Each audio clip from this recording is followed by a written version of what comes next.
आपलं सगळ्यांना माहीत आहे की प्राईम मिनिस्टरची स्वेरिंग होती, सगळे मंत्रिमंडळाचा शपथविधी झाला आहे.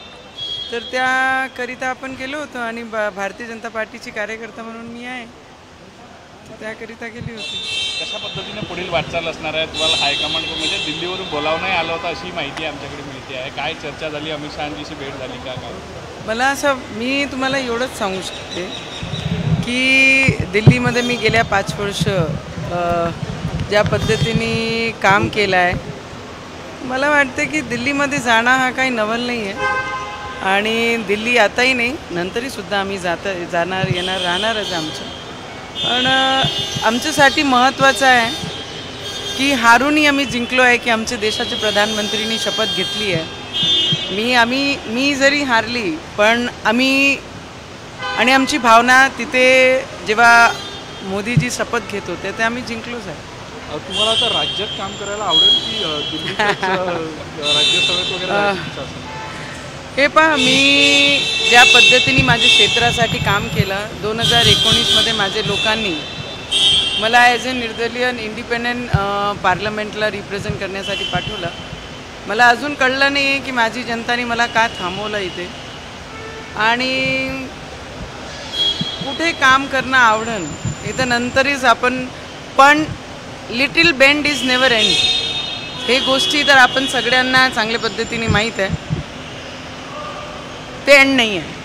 पण तुम्हाला जनतेने थांबवलं की कार्यकर्त्यांनी थांबवलं की तुम्हाला महायुतीच्या नेत्यांनी थांबवलं? थांबवलं मी आपल्याला एवढंच सांगू शकते की मी 2019पासून ते आतापर्यंत खूप इमानदारीने ज्या पद्धतीने एक कार्यकर्ता म्हणून मी काम करायला पाहिजे होतं ते मी माझ्या क्षेत्रामध्ये खूप इमानदारीने काम केलं आणि खूप लढलो. छत्रपती शिवाजी महाराजांचं वाक्य असते, लढणारा व्यक्ति मागे फिरून कधी पाहत नहीं तो पुढे जात असतात. हिंदी में जानना चाहेंगे, दिल्ली से आप आए हैं, क्या कहेंगे? मुझे लगता है कि हम जैसे जितने भी उम्मीदवार थे और स्पेशली मेरी हार होकर भी मैं उस वक्त जीत गई जिस वक्त मेरे प्रधानमंत्री ने एज ए प्राइम मिनिस्टर शपथ ली. तो मुझे लगता है हार के भी हमारी जीत है इस देश के लोगों की. क्या कहेंगे, राज्य में काम करना चाहेंगे या? मैं आपको इतना ही बता सकती हूँ कि एक वाक्य बहुत अच्छा है, little bend is never end, और वही पद्धत से मैं आगे मेरे जीवन में काम करती रहूँगी. पर एक बात का हमेशा चिंता और हमेशा ज़िंदगी में रहेगा कि 2019 में एक निर्दलीय करके मुझे मेरे लोगों ने, अमरावती के क्षेत्र के लोगों ने दिल्ली भेजा था और इस बार मैंने क्या ऐसा किया कि मेरी जनता ने अमरावती को मुझे यहाँ पे रुकाया. राज्यसभेत तुमची वर्णी लागेल अशी देखील चर्चा काय? दादा, मी जास्त पुढच्या काही भविष्याचा विचार करत नाही.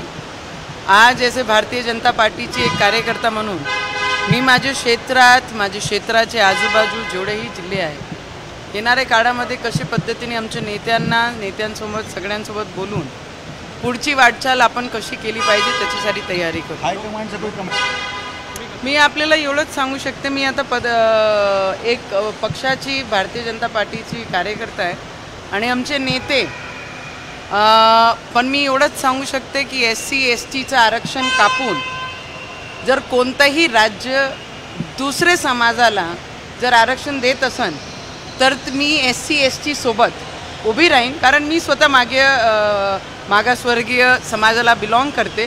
तर मी त्यांचं आरक्षण कोणा तिसरे समाजाला जाऊ देणार नाही, तेवढा मी तुम्हाला सांगू शकतो. तुमच्या पराभवाचं तुमच्या कार्यकर्त्यांना नक्कीच दुःख झालं आहे, मात्र बच्चूभाऊंनी आनंद व्यक्त. असे खूप सारे त्याला उत्तर मी येणाऱ्या भविष्यामध्ये जेवढेही माझे जिल्ह्याचे लोक आहेत, मी खूप इमानदारीने काम केलं. काही लोक मैदान जिंकण्यासाठी येतात, काही लोक दुसऱ्यांचा पराभव करण्यासाठी मैदानात येतात. त्याच्यात दोन्ही अंतर आहे. मी छत्रपती शिवाजी महाराजांचे विचारावर चालणारी आहे. जिंकून मैदान दुसऱ्याला लाभ कशा द्यायचा त्या विचाराने चालते. हायकमांडला या सगळ्या बाबतीत तुम्ही काही सांगितलेलं आहे का? कारण मला वाटते की आमचे पक्षाचे जेवढेही मोठे नेते आहेत त्यांना प्रत्येक गोष्टीची जाण आहे आणि त्यांच्यासोबत बोलत असताना त्यांना हे सुद्धा माहिती आहे की काय घडलं, कसं घडलं म्हणून. तर आम्हाला जास्त कार्यकर्त्यांना सांगायची गरज पडत नाही. आमचे नेते तेवढं सक्षम आहे की प्रत्येक कार्यकर्त्याची जाण ते ठेवत आहे. दिल्ली में गए थे आप, अपने हाईकमांड के लोगों से मिला तो कुछ मार्गदर्शन मिला या कुछ? मुझे लगता है हमारी खुशी का अंत नहीं था. लोगों ने बहुत झुंड बनाकर मोदी जी को रोकने की कोशिश की, पर शेर तो हमेशा शेर होता है. जब शपथ ले रहे थे तो सबने देख लिया कि शेर अकेला लड़ा और किस तरीके से लड़ा और किस तरीके से जीत के आया. संविधान बदलणार अशी जी चर्चा मला असं वाटतं की महाविकास आघाडीने जे खोटा प्रचार पूर्ण देशामध्ये जे राबवलं होतं आणि स्पेशली राहुल गांधीजींनी ज्या पद्धतीने प्रत्येक मंचावर हातात संविधान घेऊन संविधान बदलणार खोटे बातम्या देऊन आमचे आदिवासी समाजाचे लोकांना, आमचे मागासवर्गीय लोकांना हे विश्वास त्यांच्या मनापर्यंत खोट्या बातम्या कोरल्या होत्या. त्याच्या मला आयुष्यभर मी निषेधच करन. कारण ज्या संविधानाला डॉक्टर बाबासाहेब आंबेडकरांनी मागासवर्गीयाचे भविष्याकरिता, त्यांचे उज्ज्वल भविष्याकरिता जे संविधान बनवलं त्याचा वापर एक खोटे पद्धतीने काँग्रेसने केला. त्याच्यासाठी येणाऱ्या भविष्यामध्ये त्याला आमचे मागासवर्गीय लोक त्यांना बरोबर उत्तर देतील. संजय राऊतांनी असं म्हटलं की पुढील 4 महिन्यात पुन्हा राज्याचं नेतृत्व जे आहे ते उद्धव ठाकरे करतील. म्हणजे कुठेतरी मुख्यमंत्री मला असं वाटतंय उद्धव ठाकरेजींनी तर स्पष्ट म्हटलं होतं की आम्ही शपथ घेऊ आणि मोदीजींना निमंत्रण करू.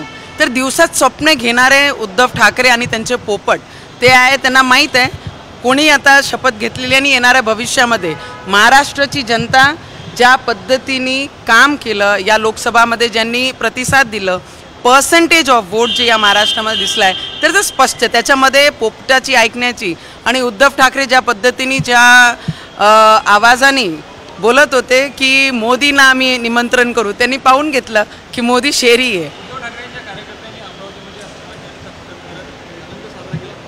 मला असं वाटतं की उद्धव ठाकरेजींनी सुद्धा मी पराभव झाली आत्ता तरी हनुमान चालीसा त्यांनी केलं पाहिजे.